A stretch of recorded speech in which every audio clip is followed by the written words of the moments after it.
नमस्कार विद्यार्थियों, महाराजा Surajmal PC college अजयपुरा की ऑनलाइन क्लास में आप सबका स्वागत है। आज हम पढ़ेंगे बीए तृतीय वर्ष के द्वितीय प्रश्न पत्र के बारे में और अपना जो टॉपिक है वो है छंद। दोस्तों, छंद एक लयबद्ध एक रचना है और छंद संस्कृत के छद धातु से असुन प्रत्यय लगाने से बना है। यह शब्द अनेकार्थी है। छंद का अर्थ प्रसन्न करना, फुसलाना, बांधना, आच्छादित करना, आकांक्षा करना, परिणाम करना आदि होता है। इन्हीं अर्थों के कारण छंद का अर्थ प्रसन्न करने वाली वस्तु, आच्छादित, बंधन, अक्षर क्रम विशेष आदि से लिया जाता है। इसे अभिव्यंजना का उपकरण भी कहा जाता है। इसका प्राचीन नाम छंदोविचति है। छंदोविचति और ऋग्वेद के पुरुष सूक्त के 9वें मंत्र में छंद की व्युत्पत्ति ईश्वर से बताई गई। ऋग्वेदों में भी इसका उल्लेख किया गया है। और छंद का अर्थ काव्य में वर्ण की व स्वर की मात्रा, यति आदि इनका एक स्वरूप होता है, संगठन होता है, उसको हम छंद कहते हैं। और कविता में प्रयुक्त होने वाले वर्ण, मात्रा, यति, गति आदि के संगठन को छंद कहा जाता है। अर्थात कविता की पंक्ति में मात्रा, वर्ण, यति, गति, चरण, गण एक निश्चित व्यवस्था रहती है। इसी का नाम छंद विधान है। एक काव्य की पंक्ति होती है, उसमें मात्रा, वर्ण में स्वर और व्यंजन दोनों आ गए। यति कहाँ पे बोलते बोलते कहाँ पे रुकना है, गति कहाँ पे आगे बढ़ना, कहाँ पानी का उतार चढ़ाव लेना है, और चरण कितने चरण होने चाहिए, पंक्तियां कितनी होनी चाहिए, और गण एक समूह होता है जो 8 गण होता है, 3 वर्णों का एक समूह होता है, उसको हम गण बोलते हैं। तो इस प्रकार इन सब की सामूहिक संगठन को छंद कहते हैं। अब बात करेंगे छंद के अवयव के बारे में। वर्ण छंद के अवयव।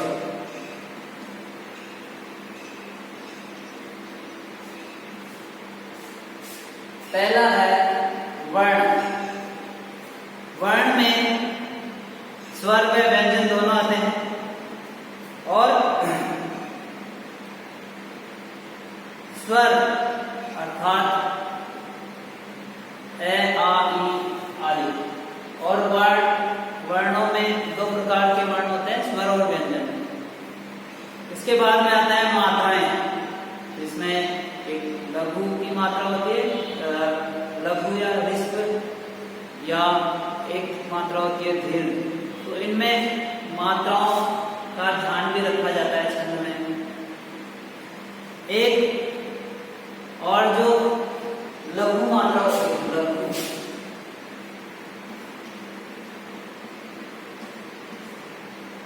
और दीर्घ।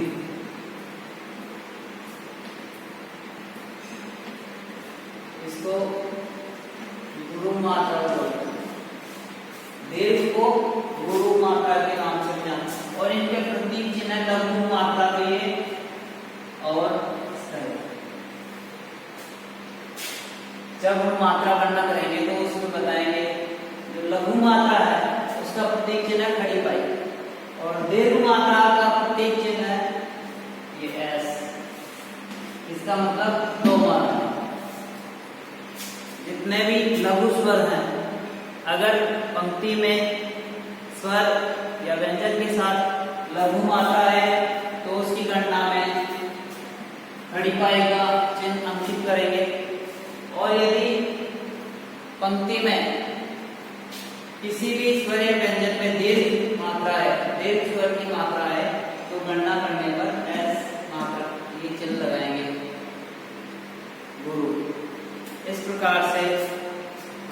करते वक्त ये चिन्ह लगा। अब बात करेंगे गुरु की जो मात्रा है वो कहाँ लगती है। एक तो संयुक्त वर्ण के पहले वाला वर्ण गुरु होता है। संयुक्त वर्ण के पहले, जैसे शब्द है विद्या, ये संयुक्त व्यंजन है। तो संयुक्त व्यंजन से पहले वाला वर्ण ये लघु ई की मात्रा है, लघु स्वर लघु ई की मात्रा है, लेकिन नियमानुसार संयुक्त वर्ण के पहले ये दीर्घ मात्रा ली जाएगी। इसके अलावा दीर्घ मात्रा का आ, ई, उ आदि और सानुस्वार अर्थात अनुस्वार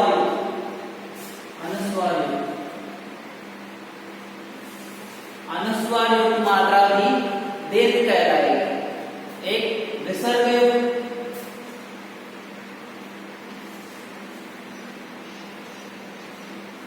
ये सारी दीर्घ मात्रा।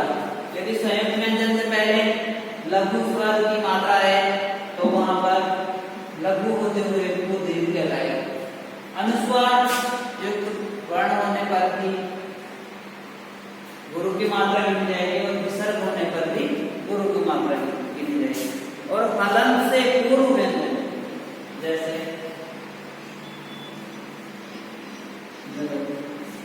अब ये हलंत है तो हलंत से पूर्व वाला व्यंजन ये है, तो यहाँ पर दीर्घ मात्रा कहलाएगी।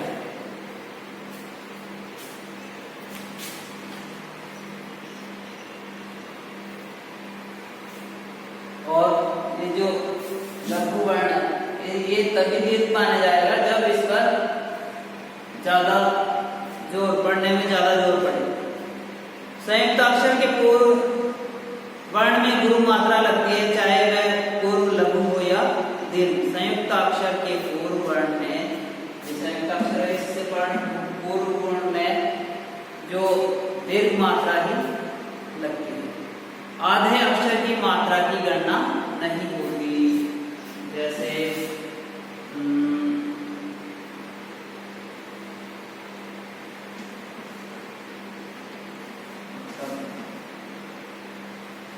ये शब्द है तो इसमें आधा अक्षर वह है तो इसकी मात्रा की गणना नहीं होती। और एक विशेष बात होता है, चंद्र बिंदु युक्त वर्ण की मात्रा पर कोई अंतर नहीं पड़ता। अगर वो लघु स्वर है तो लघु स्वर गिना जाएगा, अगर दीर्घ स्वर है तो दीर्घ स्वर गिना जाएगा। अगला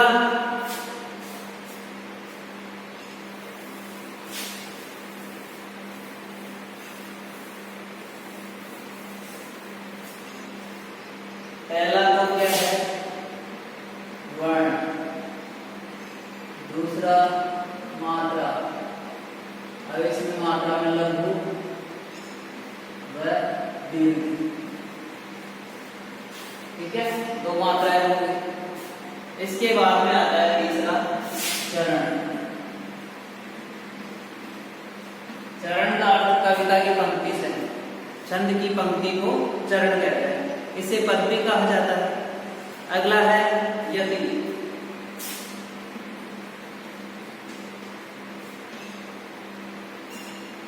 पांचवा यति का अर्थ होता है ठहरना, जहां पर पाठक पढ़ते पढ़ते उसको कहां पर रुकना है वो यति के द्वारा प्रदर्शित किया जाता है। गति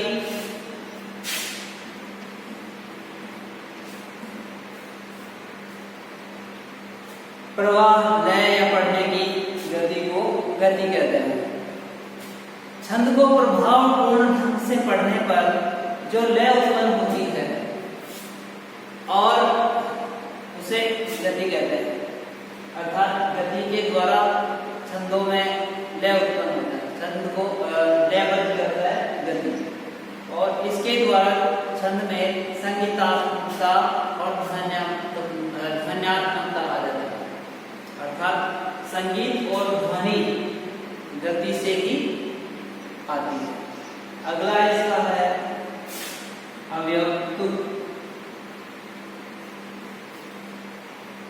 छंद के चरणों के अंतिम ध्वनि की समानता को तुक कहते हैं। छंद के चरणों के पंक्ति के अंतिम जो ध्वनि है उसकी समानता को तुक कहते हैं। जैसे धीरज धर्म मित्र अरुणारी आपसी काल पर किए चारी। तो इसमें नारी और चारी ये जो अंतिम ध्वनियां मिल रही हैं इसको बोलते हैं तुक। अगला है तुकांत। जिन छंदों के चरणों की अंतिम ध्वनियां मिलती है उन्हें तुकांत कहते हैं। दीपक के जीवन में आली फिर भी है जीवन की लाली। तो ये इसको अगला है तुकांत।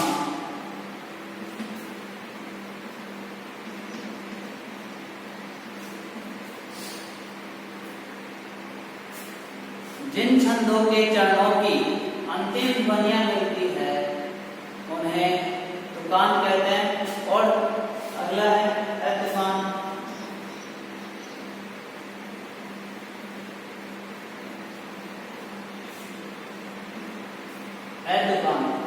जिन छंदों के चरणों की अंतिम ध्वनियां नहीं मिलती उन्हें तुकांत कविता कहते हैं। और तुकांत कविता को मुक्तक छंद भी कहा जाता है। अगला है जो इसका महत्वपूर्ण पार्ट अवयव है वो है गण।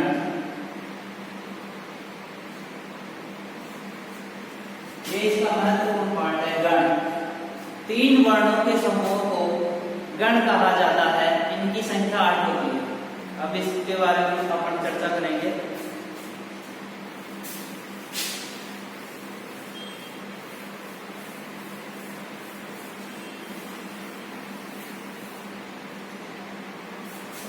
छंद के अवयव का जो अंतिम अवयव है वो है गण। 3 वर्णों का समूह।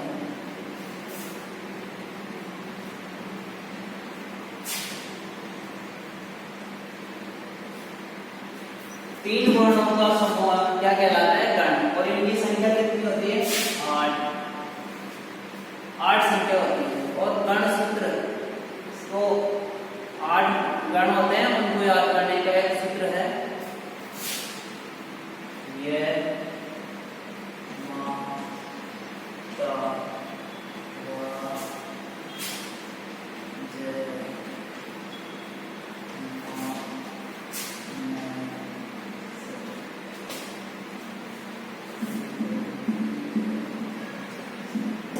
ये 8 गण होते हैं और ये अधिनियम में लगा। ये 8 गण होते हैं, इनको याद करने का सूत्र है गण सूत्र। ये गण सूत्र याद करने का एक सूत्र है, यह माता राज मानस है लगा। तो इनके कुछ उदाहरण भी दिए गए हैं, जैसे इनके नाम लिख लीजिए आप। यगण, मगण, यगण, मगण, तगण, रगण,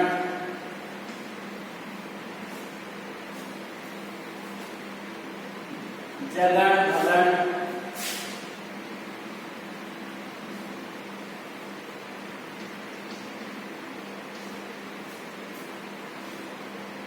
नगण, सगण।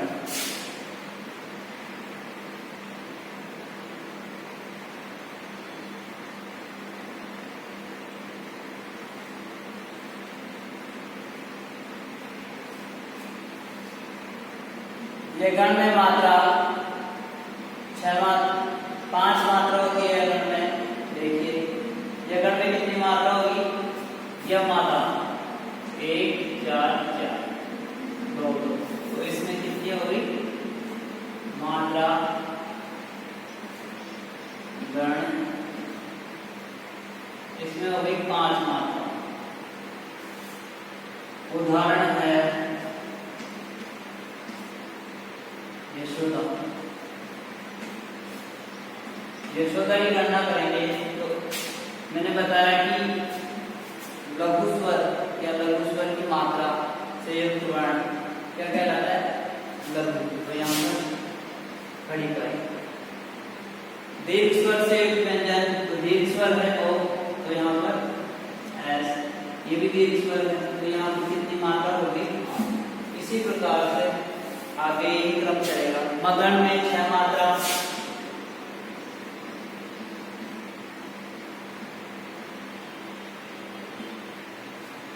मात्रा। और इसका उदाहरण है माता, माता जी, माता जी।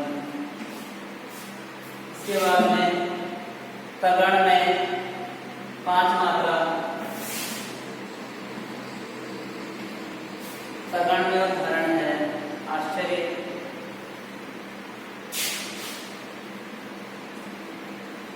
अब मैंने कहा था कि जो आधा अक्षर होता है उसकी गणना नहीं होती, तो यहाँ पर 2 मात्रा, यहाँ पर 1, यहाँ पर भी 1, यहाँ पर आश्चर्य,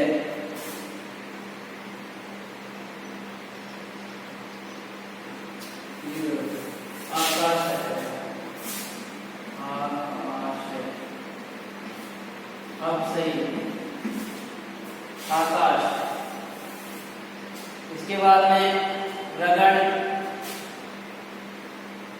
राधिका या राधिका, राधिका उदाहरण है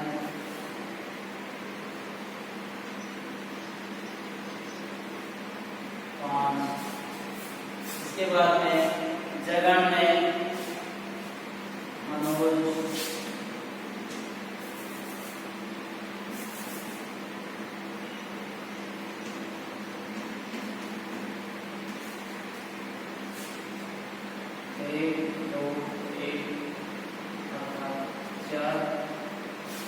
चार मात्रा। भारत,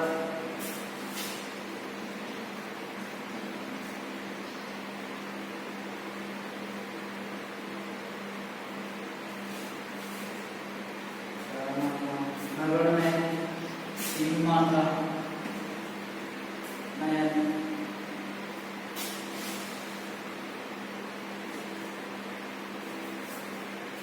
और सगण में सर।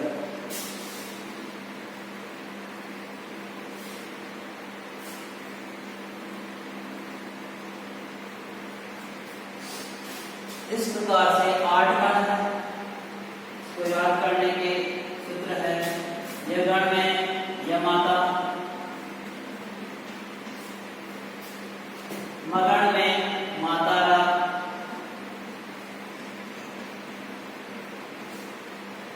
तगण में राजभा,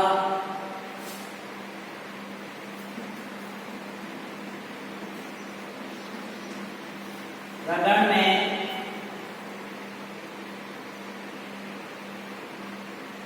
जवान, रगड़ में ताराज। इसमें ताराज और रगड़ में राजभा,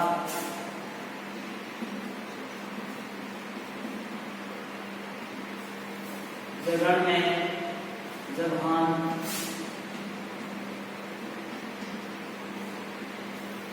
और भगड़ में भानस,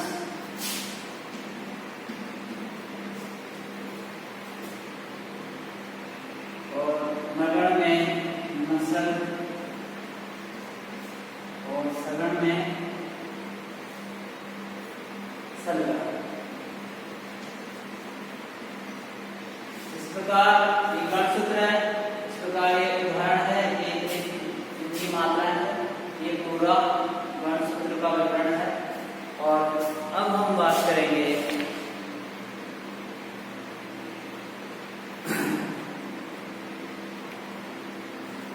मात्रिक छंद के भेद।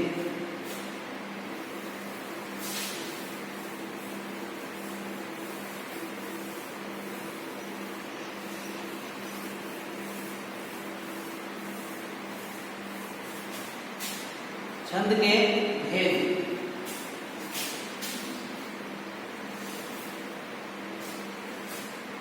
मात्रिक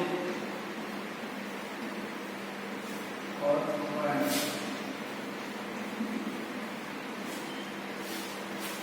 प्रमुख रूप से छंद के दो भेद दिए गए हैं। मात्रिक, इसमें मात्राओं की गणना की जाती है।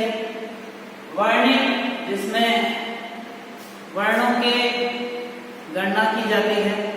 इसके अलावा भी विद्वानों ने अन्य भेद दिए हैं, जैसे उभय छंद है, मुक्तक छंद है या स्वच्छंद छंद है। लेकिन प्रमुख रूप से दो भेद किए गए हैं, मात्रिक और वर्णिक। इसमें भी मात्रिक वर्ण में जैसे दोहा, चौपाई, सोरठा आदि, और वर्णिक छंद में जैसे द्रुत विलंबित है, मदाक्रांता है, मल्लिका, वंशस्थ आदि। और इसमें साधारण छंद, दो भेद है, साधारण छंद और एक दंडक छंद। इसमें इसके दो भेद है,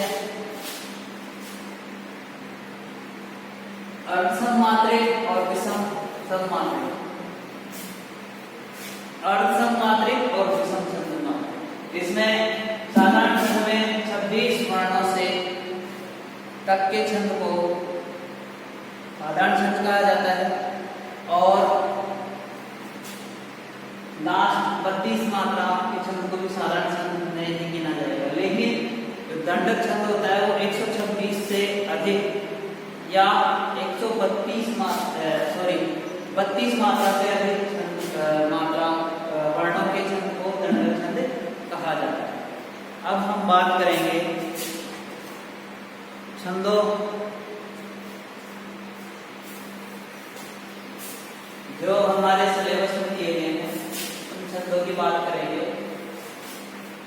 हमारे सिलेबस में जो छंद दिए गए हैं, हम चौपाई छंद,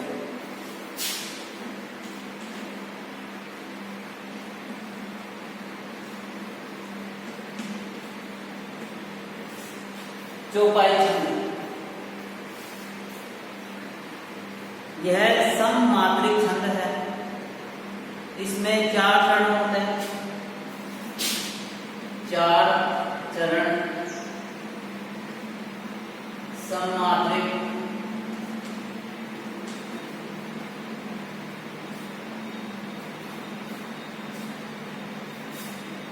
प्रत्येक चरण में 4 चरण होते हैं और प्रत्येक चरण में 16 मात्राएं। प्रत्येक चरण में 16 मात्राएं होती हैं।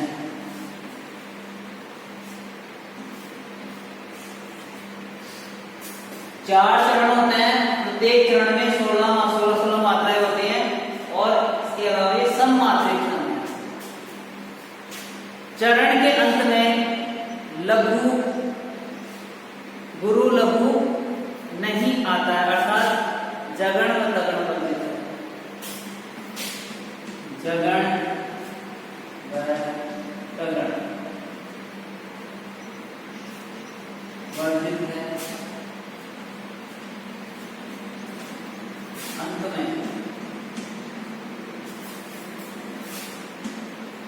अंत में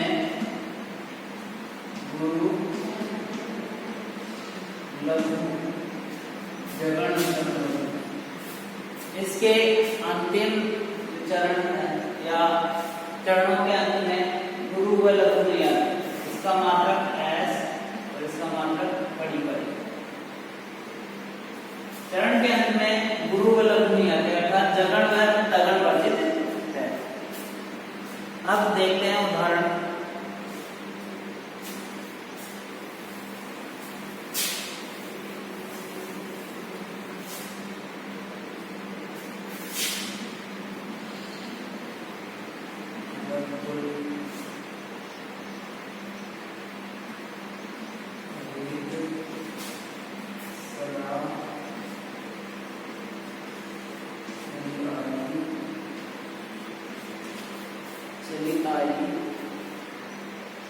प्राण जाए पर वचन न जाए।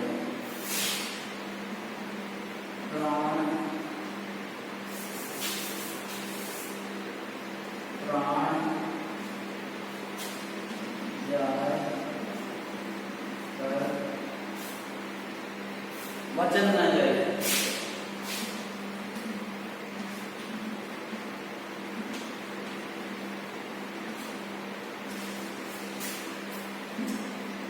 अब इनकी गणना करते हैं हम। देखो लघु स्वर है तो एक मात्रा, लघु स्वर है एक मात्रा, लघु स्वर है एक मात्रा, लघु स्वर है एक मात्रा, लघु दीर्घ स्वर की मात्रा है तो दो, लघु स्वर की मात्रा है तो एक। यहाँ पर भी लघु मात्रा, यहाँ दीर्घ मात्रा, यहाँ पर लघु, यहाँ पर दीर्घ, यहाँ पर लघु, यहाँ पर।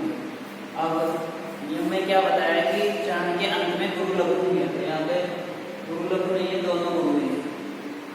ठीक है। दूसरा 16 मात्राएं हैं या नहीं देख लेते हैं। 1 2 3 4 5 6 7 8 9 10 11 12 13 14 15 16। तो ये 16 मात्राएं इसमें 16 मात्राएं हैं। और अन्य उदाहरण देखते हैं।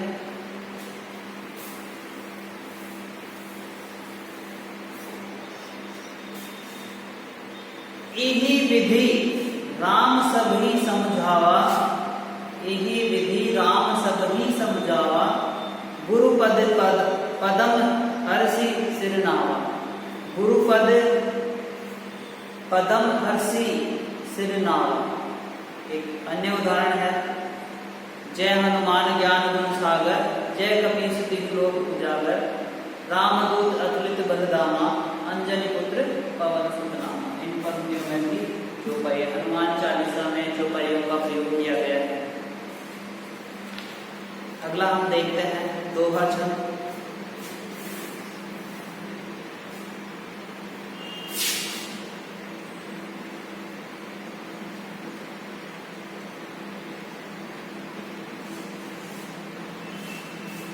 दोहा छंद यह अर्ध सममात्रिक छंद है, अर्ध सममात्रिक छंद है।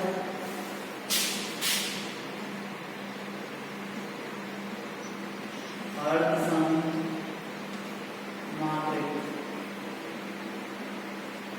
अर्ध सममात्रिक छंद है।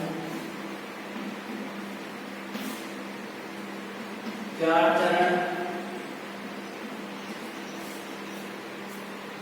विषम चरणों में 13, विषम चरणों अर्थात 1 2 3 विषम चरणों में 13 मात्रा और सम चरणों में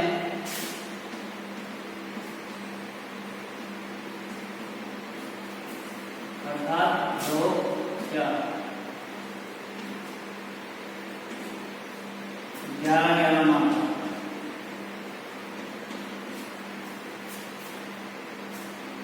कुल मात्रा है 24 मात्रा।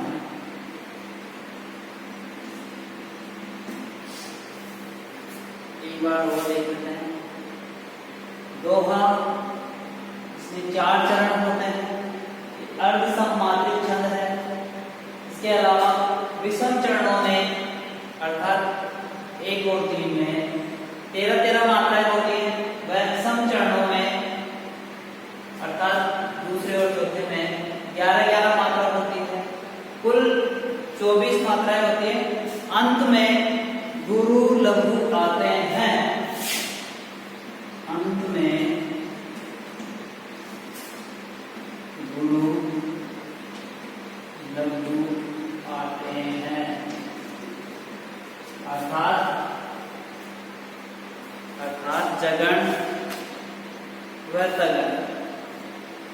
प्रारंभ में जगण का प्रयोग नहीं होता, तुक सम चरणों में मिलते हैं। प्रारंभ में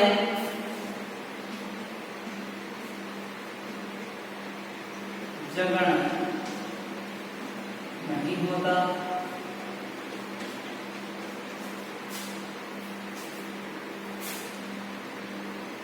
और जो तुक मिलता है वो मिलता है सम चरणों में। सम चरणों में तुक मिलता है।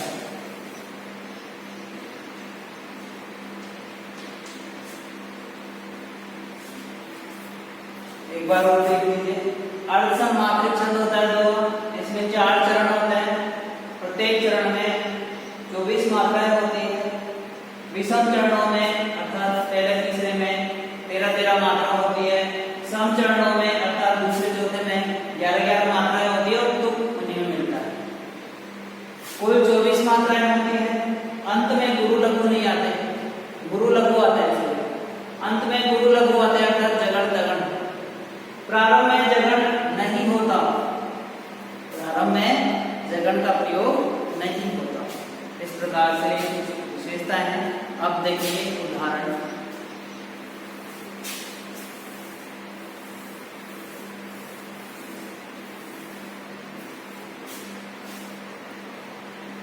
बड़ा भया तो क्या भया, बड़ा भया तो क्या भया, बड़ा भया तो क्या भया, जैसे पेड़ खजूर, जैसे पेड़ खजूर,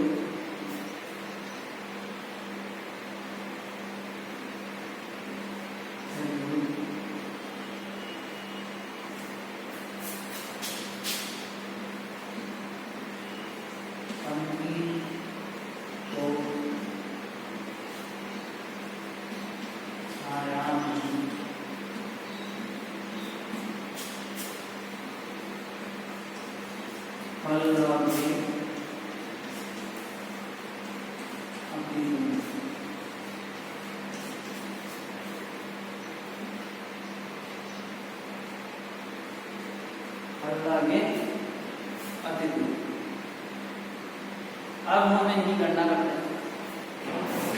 लघु दीर्घ, यहाँ पर प्रारंभ में जगण नहीं आया,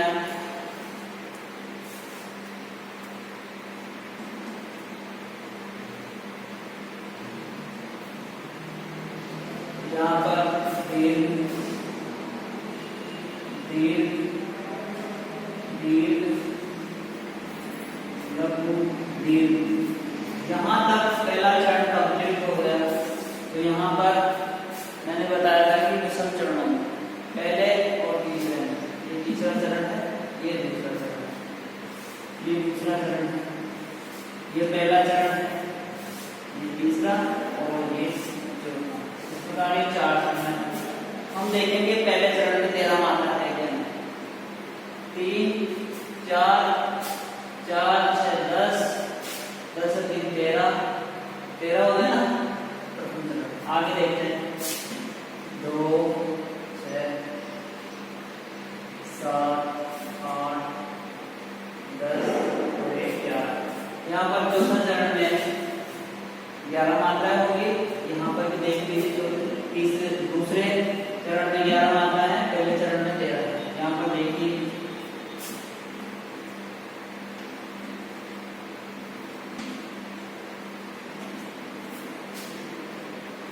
चार 6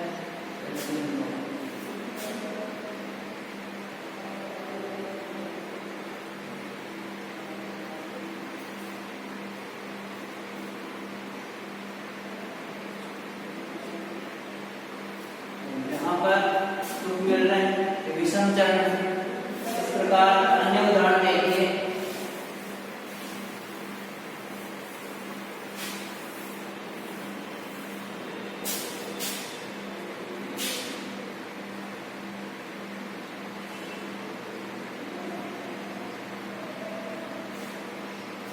कारज धीरे होत है काहे होत अधीर, समय पाव तरवर भरे केतक सिंचो नीर।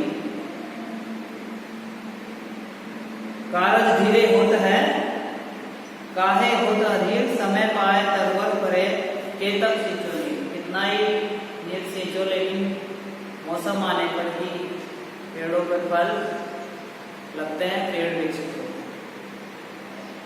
रहीमन असुआ नयन ढरी जे दुख प्रकट करे, जाए निकालो गए थे कसन भेद कही दे। हम जिसको अपने घर से निकालते हैं वह अपना भेद कह सकता है, इसलिए इसी प्रकार जो नैना है वो हमारे स्वयं के हैं, लेकिन जब उनमें से आंसू निकलते हैं तो वे आंखों का भेद कह देते हैं। उसी प्रकार हमारे घर से निकाला हुआ व्यक्ति हमारे भेद जानता है। इस प्रकार ये बहुत सुंदर है और अगली चर्चा हम अगले चैप्टर में करेंगे। धन्यवाद।